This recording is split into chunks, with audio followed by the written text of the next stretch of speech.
মানুষের জীবনের উৎপত্তির ইতিহাসটা অনেকটা চক্রাকার। একজন মানুষ যেখান থেকে উৎপত্তি লাভ করে তার মৃত্যুর পর আবার ঠিক সেখানে গিয়েই পড়ে। একজন বাচ্চা শিশু যখন মাতৃগর্ভ থেকে এই পৃথিবী পৃষ্ঠে ভূমিষ্ঠ হয় তখন সে এতটাই ছোট থাকে যে সে ঠিকমতো দাঁড়াতে পারে না, হাঁটতে পারে না, খেতে পারে না, চলাফেরা করতে পারে না, কিছুই করতে পারে না। সে তখন অনেকটাই শৈশব। তারপর ধীরে ধীরে সময়ের সাথে সাথে সে সবকিছু শেখে।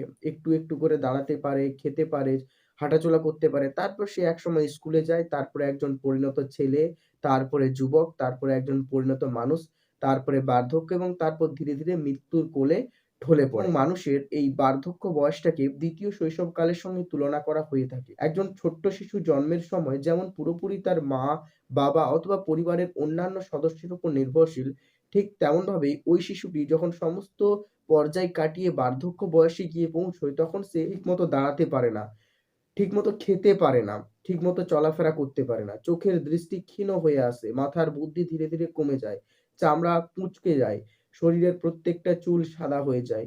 তখন মৃত্যু তার দোরগোড়ায় এসে পৌঁছয়। একজন মানুষের সবথেকে বেশি কাজ করার এনার্জি থাকে বয়ঃসন্ধিকালে। অর্থাৎ একটা ছেলে বা মেয়ে যখন যুবক অবস্থায় থাকে তখন তাদের মধ্যে কোনো কাজ করার ভরপুর এনার্জি থাকে। বয়ঃসন্ধিকালের একজন ছেলে বা মেয়ে যে কাজটা করতে পারে পরিণত বয়সের মানুষ কিন্তু সেই কাজটা করতে পারে না। এই সময়কালের মধ্যে একজন ছেলে বা মেয়ের মধ্যে এতটাই শক্তি থাকে যে তারা চাইলে সবকিছু করতে পারে। কিন্তু তাদের এতটা ক্ষমতা থাকা সত্ত্বেও এই বয়সের বেশিরভাগ ছেলেমেয়েরা কিছু অ্যাডিকশন এর জালে এমনভাবে ফেঁসে গেছে যে তারা এই অ্যাডিকশন এর জাল কাটিয়ে তাদের ক্ষমতাটাকে জাহির করতে পারছে না।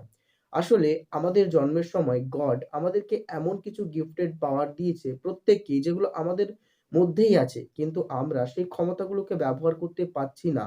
আমরা সেই ক্ষমতাগুলোর অপব্যবহার করছি। এই বয়ঃসন্ধিকালে অনেক ছেলেমেয়ে তাদের জীবনটাকে এমনভাবে পরিচালিত করে যে তাদের ভবিষ্যৎটাকে অন্ধকারের মধ্যে ঠেলে দেয়। এই বয়সে আমাদের প্রত্যেকেরই উচিত একটা মোটিভেশনের সাথে একটা নির্দিষ্ট শিডিউল মেনে জীবনের সমস্ত কাজকর্মগুলোকে পরিচালিত করা। কিন্তু এই বয়সের প্রত্যেকটা ছেলেমেয়ে তা না করে এমন বিশৃঙ্খলভাবে জীবনযাপন করে যা তাদের ভবিষ্যৎকে অনিশ্চয়তার মুখে ফেলে দিচ্ছে।